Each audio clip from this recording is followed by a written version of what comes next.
Hello, everybody, and welcome to yet another episode of Pop versus Culture. I'm Zach, your host for the show, joined by my wonderful guest this week, Dr. HG. How are you doing today? Doing great. Good. Very glad to be here. I'm glad that you're here.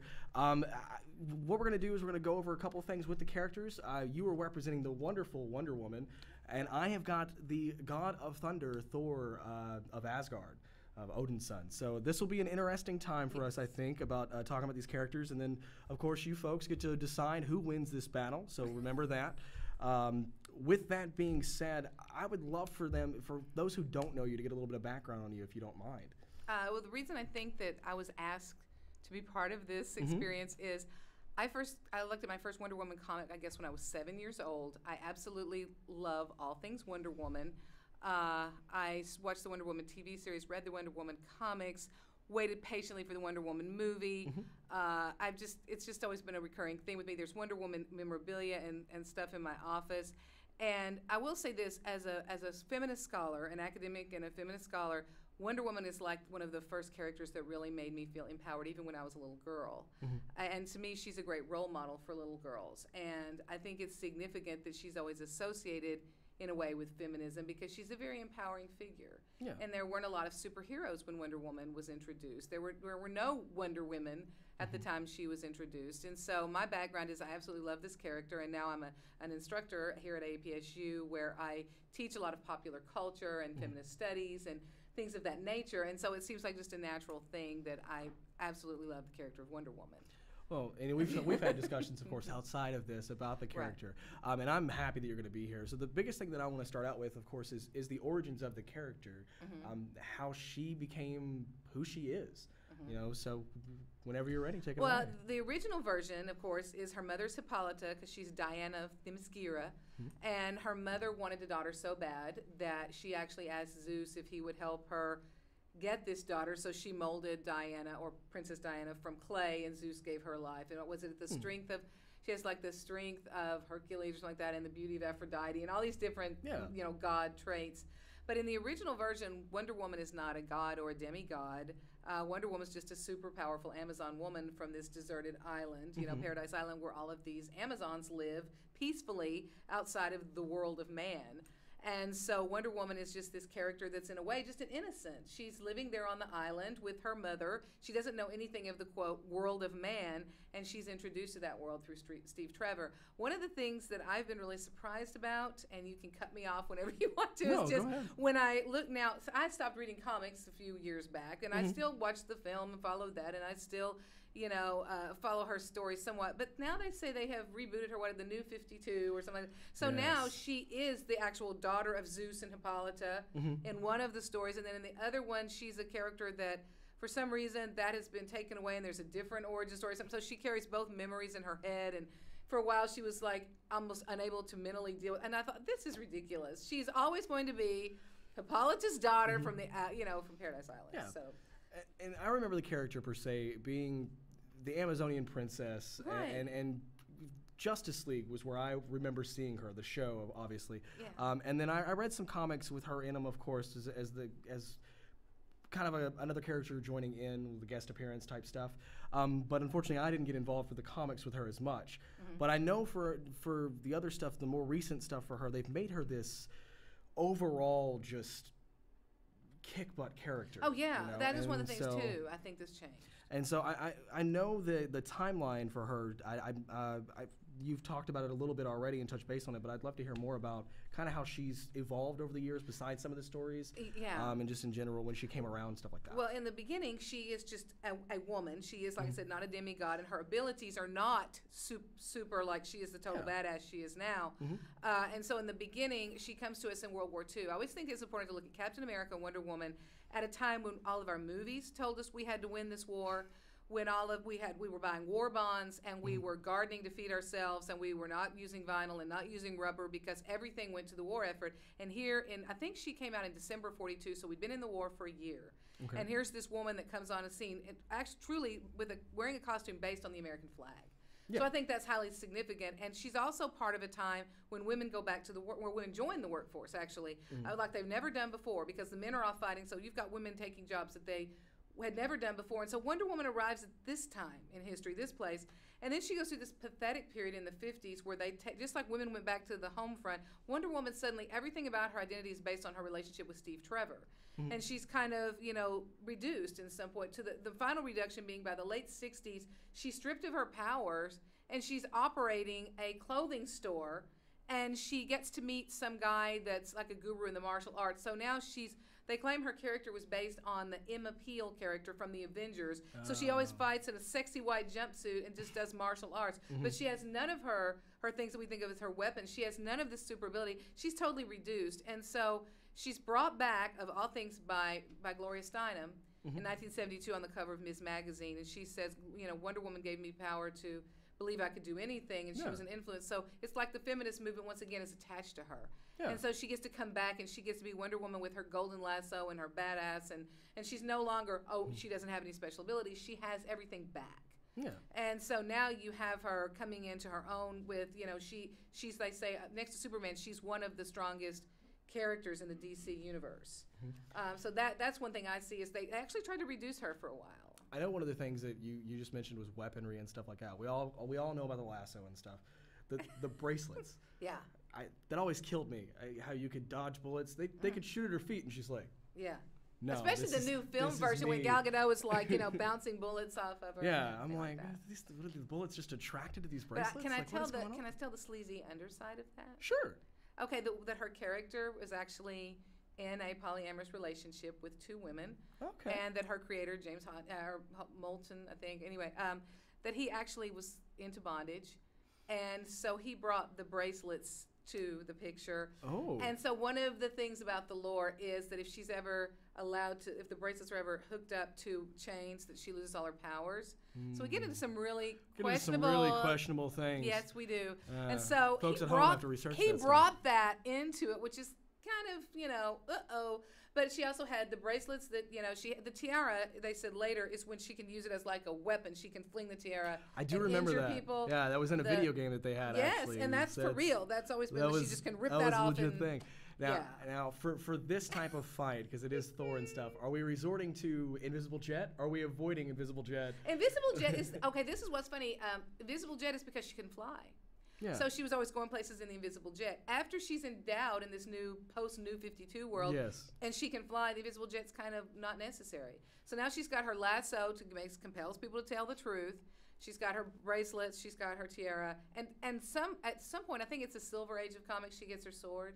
She does get the sword. She didn't get the sword right away. In the beginning, she didn't need a sword. I feel like the sword was more 90s feel. Yeah, I feel like that. Okay, a lot of things changed in the 90s. But they give her the sword in the movie, which I thought, really? You're going to give her the sword? Okay, So, yeah, that's really it for her, are those particular things. And she's got the shield, too. Yeah, and she's got the shield. We'll have to keep the shield on there. She has the shield. All right, well, you've given me a lot of things. I know she's got the superhuman strength now, too, in the flight and all that. So I'm going to kind of shift over a little bit, and we'll talk a little bit about Thor, as we have dubbed him the redneck of superheroes. The god of thunder, the Norse god of thunder, or Thor of Odin's son. All of this stuff is based off of mythology, obviously. With Wonder Woman having the Greek mythology within her, the Norse mythology and stuff with this from Kirby and Lee, I found very interesting. And something I found out, as we all know, or most of us know, the Norse god of thunder, Thor uses his godlike abilities to protect his home of Asgard and Earth alike. And we know that always doesn't work. Yeah. That's why the Avengers are around. When he's not fighting, I found this out very interesting. I had no idea that Thor had an alternate identity. Yeah. Has a secret identity. I didn't know. No clue. When he's not fighting crime, he is Dr. Donald Blake.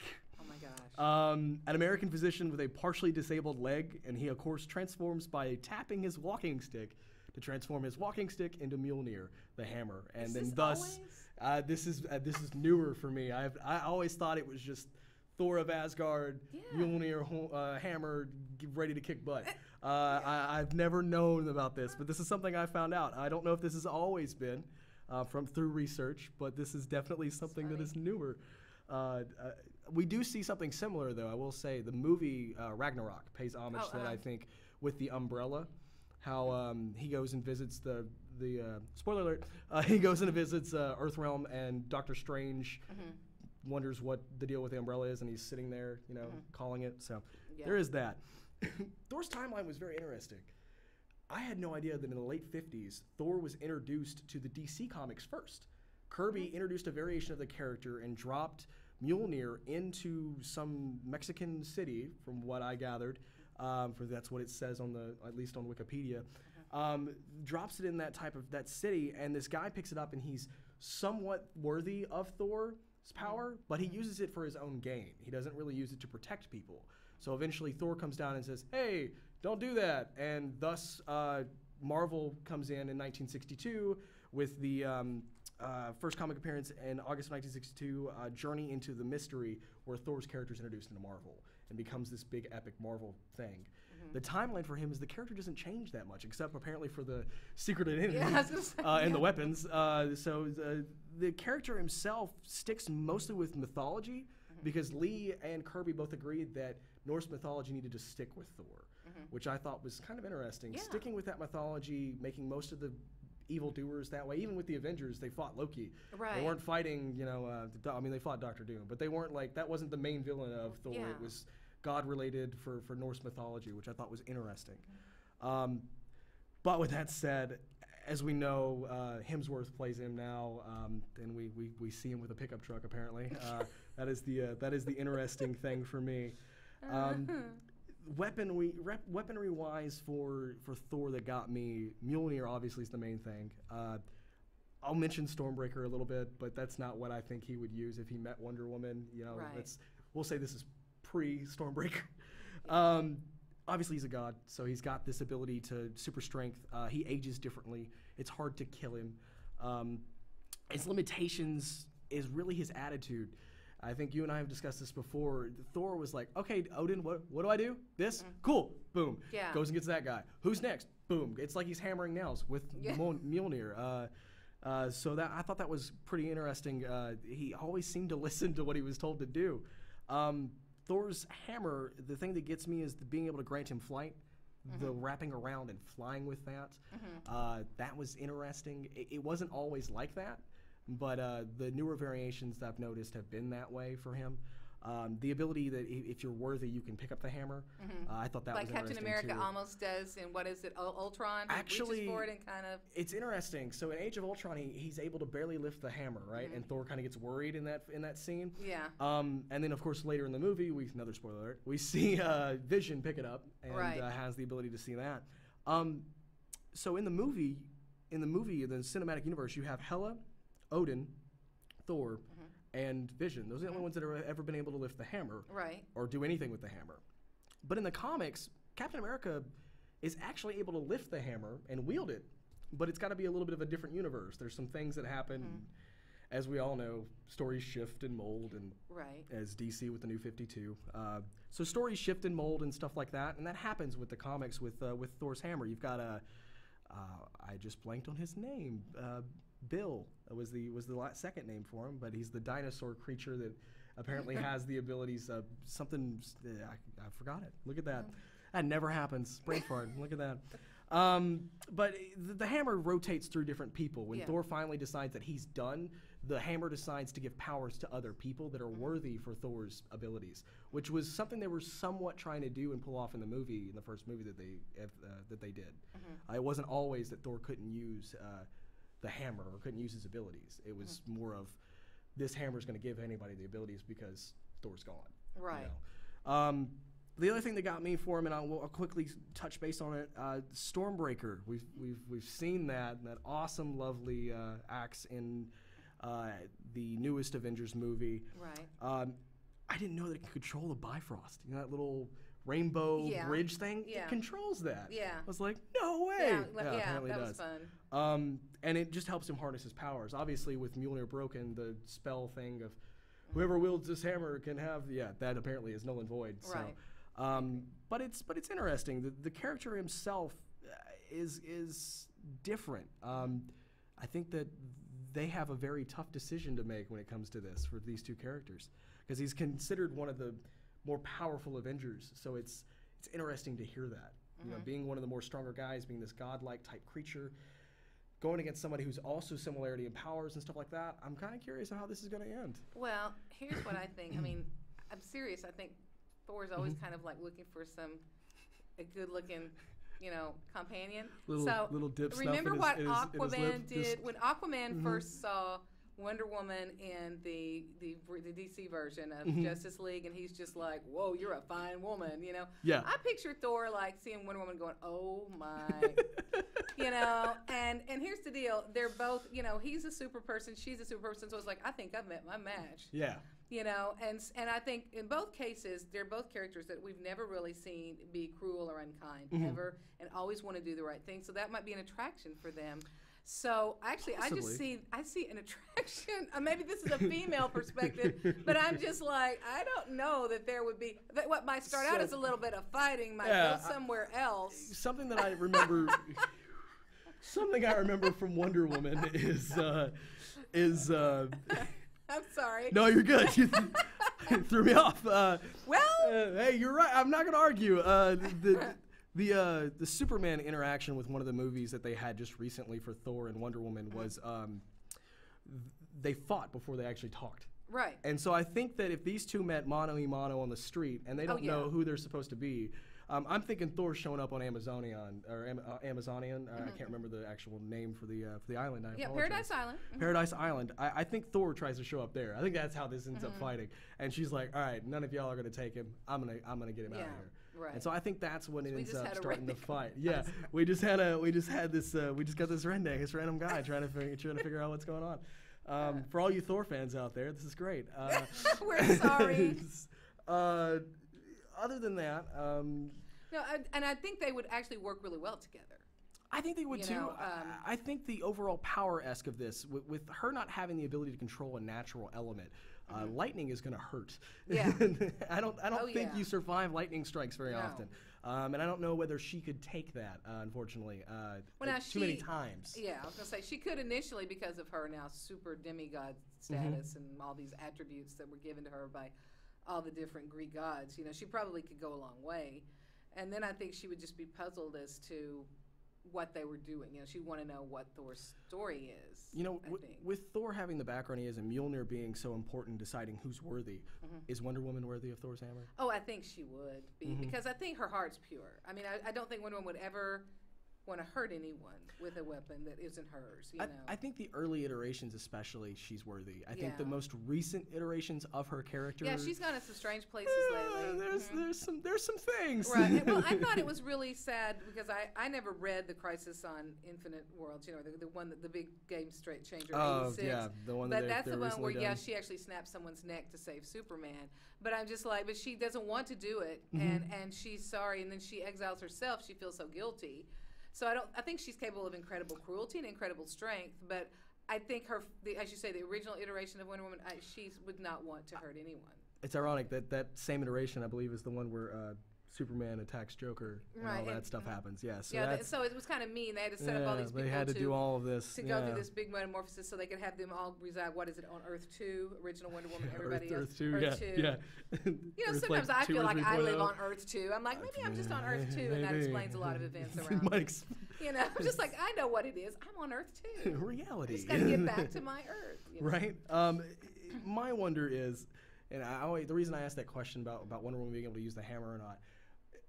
If the hammer deems her worthy, then the fight's over. Well, yeah. He's like, I'm not going to fight you. And then they go to a bar. Yeah, then they go to a bar, and start boot scooting boogie around everywhere.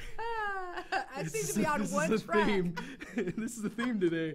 I think, I always remember the ending part of one of the movies about Thor's hammer in an elevator. Is the elevator worthy?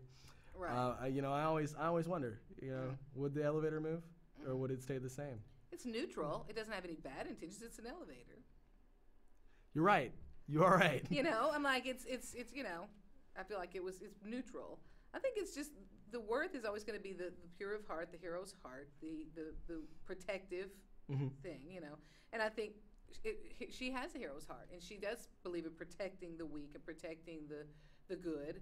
So I think, but if it was over, then it wouldn't completely be over because those two would be able to fight and they would be stronger than normal people, and so it would be a long and a prolonged fight, I think. I would say that the disadvantages of Thor that he has, that Wonder Woman necessarily doesn't have as much, is temper.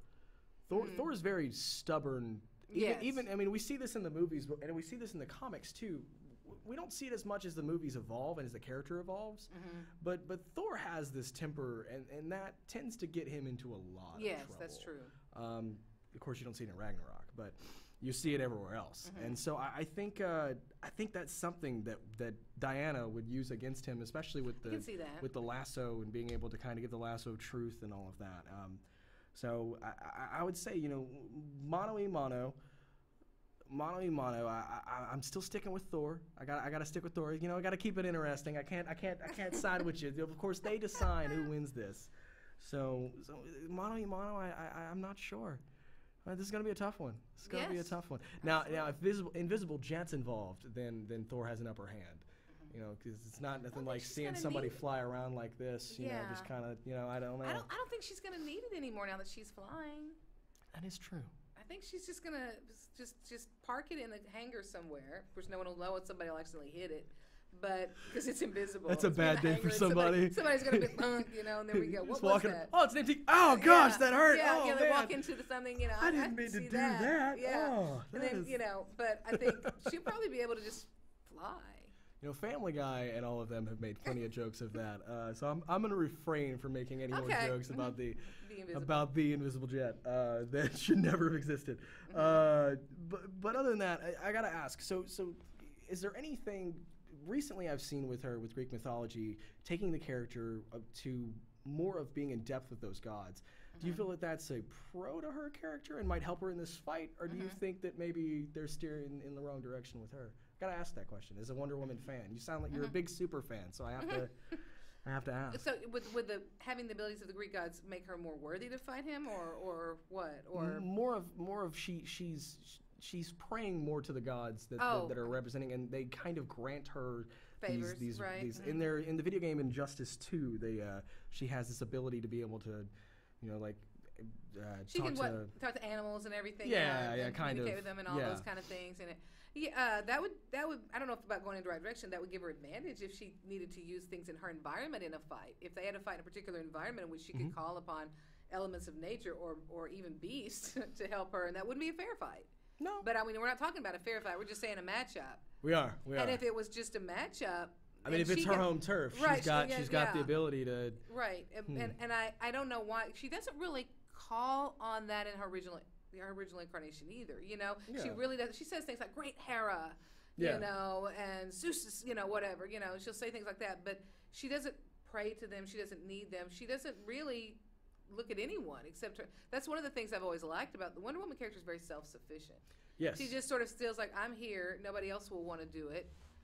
I'll take care of it. And I've always kind of liked that about the character. So I don't see her really having to ask the gods for more assistance if she's facing another Norse god. She's just going to give it her best shot. I wonder if she'll confuse Thor for Zeus. That would be an interesting. That would be really funny. That'd be an interesting. And then she'd be like, "Dad, I didn't mean to," even before she knows what she's apologizing for, because she's like, "Is that Dad?" And that hot guy. I wonder over if it's there, going to be. Dad? I wonder if it'd be like a right. See, I'm still going there. You're still going there. I wonder if it's going to be like a Hulk scenario where he just takes the hammer and is like, "Here, hold this," and she's. And then that's it. That's the end of the fight right there. That would be if she's not really worthy of it, too. True. Because we don't know. True. But then how's he going to fight the rest of the people? I don't know. But I mean, if she's not really worthy, then all he would have to do is say, "Live that," and then she's gone. But then she's going to get that lasso out and say, "Hey, who are you?" And then he's going to be like, "What the?" Yeah. And he could be like Aquaman. Well, you're the most beautiful woman I've ever seen. Well, I just think you're awesome. What's your story? I really love that scene in the movie in Justice League where Aquaman just loses it over Wonder Woman. He's got the newest movie coming out too. I know. They've made Aquaman into this, this butt-kicking character now.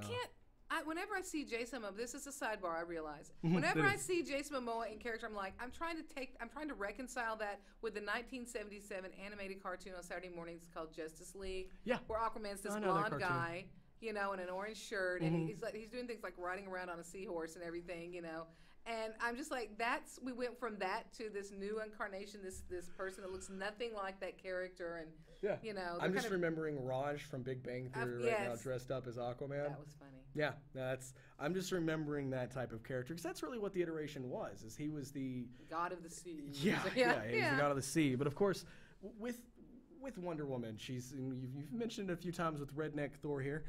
You've mentioned it a few times with that. The ability to call on some of her superhero companions. I wonder if she would end up doing that to fight him or not. That's interesting for me. But of course, this ends up bringing DC versus Marvel, and then that's just a bad time. I was gonna say, if she did, it would only be like Superman, maybe. It's not that's not this episode. Yeah. That's the eventual episode. Exactly. So. Season finale. Spoiler alert again. Spoiler alert. But anyways, I think overall, these two characters they're so similar. It's going to be interesting to see what they decide. I wouldn't say, I can't pick a definite winner. I can't either. I just still say, I don't know that they would want to fight. And I'm not taking this any further. I'm just saying they're both heroes. They would want to compare notes. I think they're going to feel it out first. They'll hit each other, and they'll it's like, and first of all, he's not going to be there for an accident or anything. What if he's there because he's up against something? And if he was up against something, first thing she's going to say is, "Can I come? Can I fight? Beat this person up too?" You know, because they're obviously, you wouldn't be here if you weren't doing. You know, I just always come for the idea that, you know, they're coming from, we got to protect, we got to save. I think that's what they do. The gods would eventually tell them, "Hey, stop. You guys don't need to fight. Right, because you're here to, that's always the end." And then they go get a drink at a bar and do some boot scoot and boogie. Yeah. I did not say that this time. I said that this time. I felt like that was needed. It's been great being able to have you on here. Well, thank you for having me. And being able to come out here and talk to us and all of that. I have greatly appreciated talking to you. We've talked about other things like Star Wars and stuff like that in the past, so, you know, hoping for future episodes with you here as well. So thank you so much for taking time out of your busy day. As always, you are the people that decide who wins this matchup between Wonder Woman and Thor. I am greatly excited for this. I think Thor is gonna. I think the Disney's gonna be calling eventually about our comments. Marvel's gonna call about our comments, but I think Thor's got a good shot. But you, as the fans, decide. So we will see you next time on Pop versus Culture here at Austin Peay State University.